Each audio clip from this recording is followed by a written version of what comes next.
Magandang hapon po sa ating lahat, no? Sa ating lahat pong followers at subscribers sa YouTube channel natin sa Chunler Stonebinds.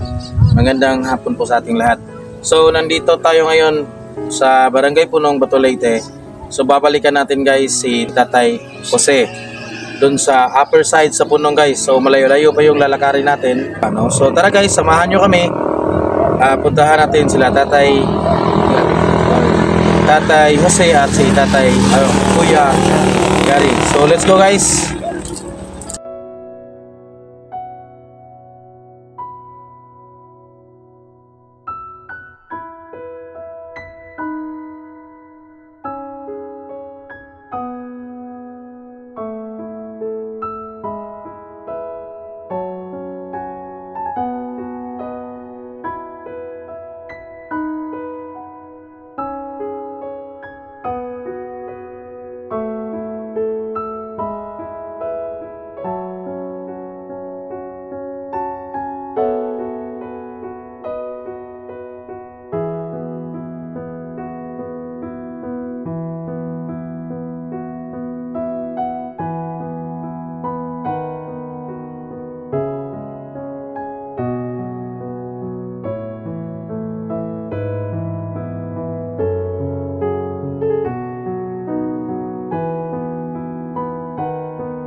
So guys, andito na tayo ngayon sa bahay ni Tatay Jose, no?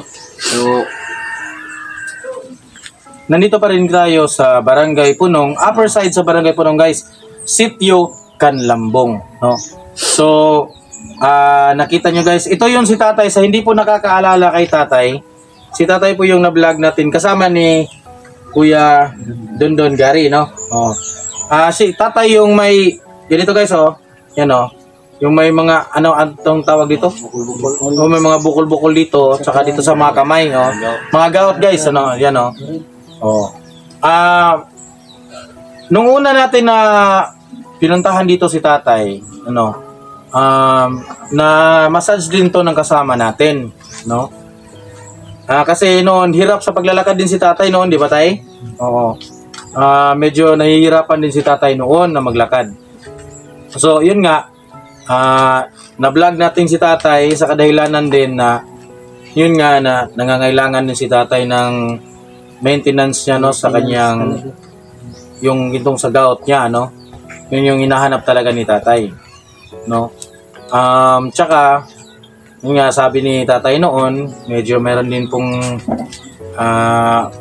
kulang sa yung mga budget sa pagkain din natin, medyo nasa-short din, no? Sometimes kasi, yun nga, nandito tayo sa upper side ng medyo malayo-layo, no?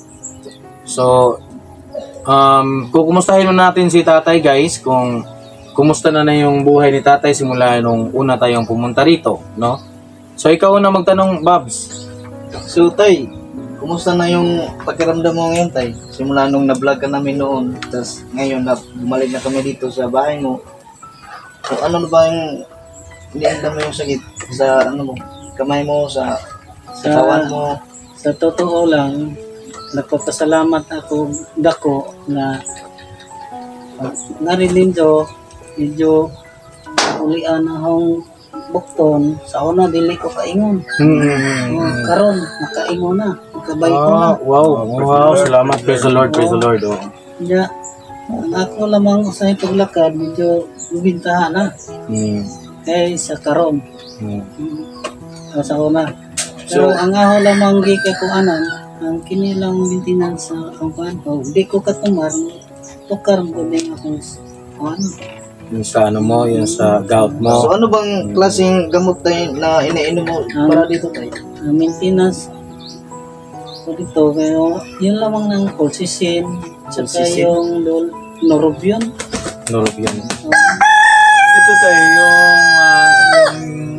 ito yung gamay mo, pina-check up mo ito. Tinignan naman ni doon sa sa baptism na admit ko. Sabi nila, gout daw. Gout. Yun din yung tingin namin tay.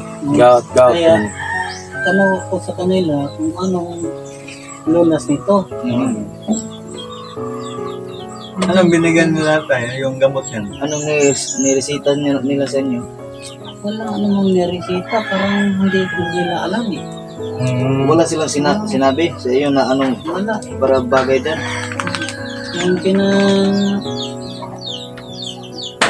pinatake na lang nila sa akin yung diclofenac at saka prednisone.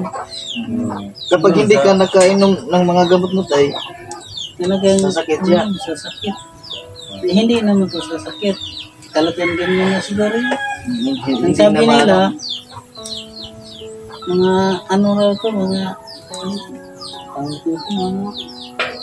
pagkain no? Sa pagkain. Sa pagkain. So yan na yung resulta, naging resulta sa Sa wala tayong bawal-bawal sa pagkain, ano? ano sa inom ng tambal kasi walang sa resita na one a day and basta Talagang pag sumakit, inom ka lang. So yung katawan mo tay na immune na sa gamot. Sa gamot.